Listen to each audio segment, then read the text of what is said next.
All right, let's jump right into a really cool idea from Malcolm Gladwell's book, Blink. It's all about the incredible power and, yeah, the occasional danger of thinking without thinking. So, here's a wild question for you. Could you predict whether a married couple will get divorced just by watching them argue for 15 minutes? It sounds completely impossible, right? But a psychologist named John Gottman has literally built his career doing exactly that. He brings couples into his lab, hooks them up to all these sensors, and just asks them to talk about one thing they disagree on. That's it. And get this, his accuracy rate is over 90%. From that one short conversation, he can predict with stunning accuracy if they'll still be together years down the road.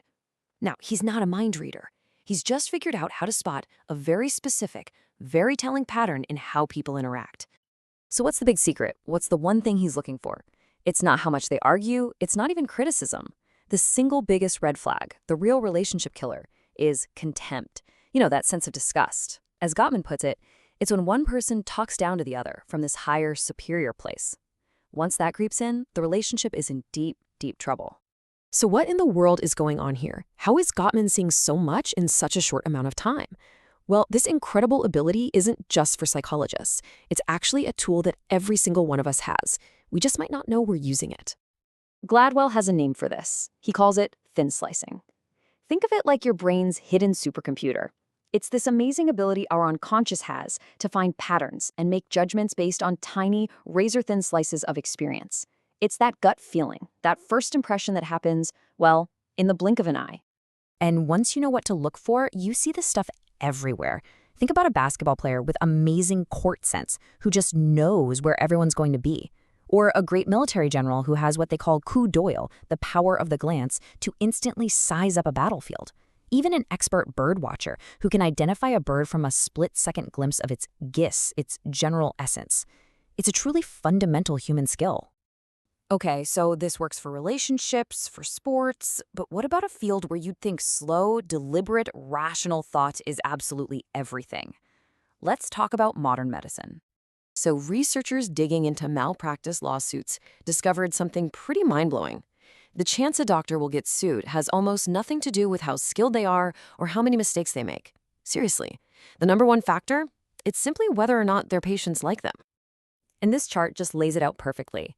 They compared surgeons who had never been sued with surgeons who'd been sued at least twice. The doctors who never got sued spent just about 3 minutes longer with each patient. They'd make simple comments like, first I'll examine you, then we'll talk. They listened more, they even laughed a little. It wasn't about the medical data they shared, it was all about the human connection. Now hold on, because this is where it gets really nuts. A researcher took audio clips of these surgeons talking to patients, but she filtered out the actual words. So all that was left was the pitch, the rhythm, the intonation, basically just the music of their voice, without any of the meaning. And that's all it took. Just 40 seconds of this garbled, meaningless audio. People were asked to listen to these short clips and just rate the tone of voice for things like warmth, dominance, and concern. You can probably guess what happened. Based only on that tone of voice with no words at all, they could accurately predict which doctors got sued. A dominant rush tone? Sued. A concerned, warm tone? Never sued. Our brains are picking up on these signals constantly, even when we have no idea it's happening. Okay, so thin slicing can feel like a superpower. But here's the thing, it has a really troubling, really dangerous dark side. Because our brains are pattern-matching machines, and sometimes the patterns they learn are full of harmful stereotypes. So this leads us to a really fascinating and maybe a little uncomfortable tool designed to look under the hood of our own minds. It's called the Implicit Association Test, or IAT, and it's meant to reveal the unconscious biases we don't even know we have. So here's one example of how it works. You have to quickly sort words into categories. So when the categories are male or career and female or family, most people just fly right through it. It feels easy. The associations just click into place without any effort. But then they flip the categories. Now you have to pair female with career. And for most people, something interesting happens. There's a tiny hesitation, a split-second delay. Your brain stumbles just for a moment. And that little delay, that reveals a powerful, deep-seated, unconscious association we have between men and work and women and home. So, okay, a slight hesitation in a lab test is one thing, but what happens when these unconscious associations start affecting decisions with real money on the line? Well, an amazing study looked at exactly that by sending actors into car dealerships.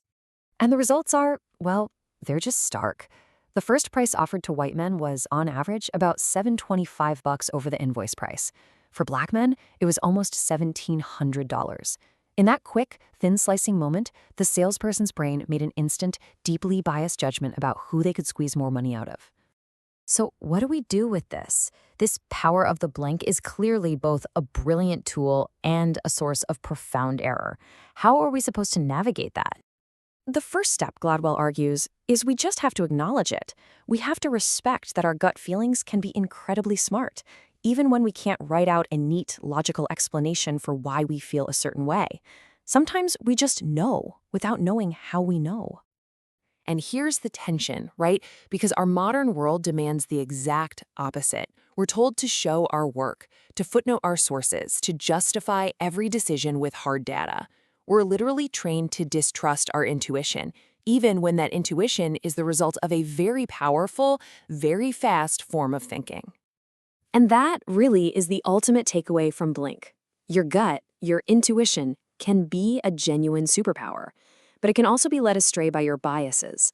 So the real skill isn't just listening to it blindly or ignoring it completely. It's about learning how to protect it, how to control it, and how to educate it so you know exactly when to trust that powerful first impression.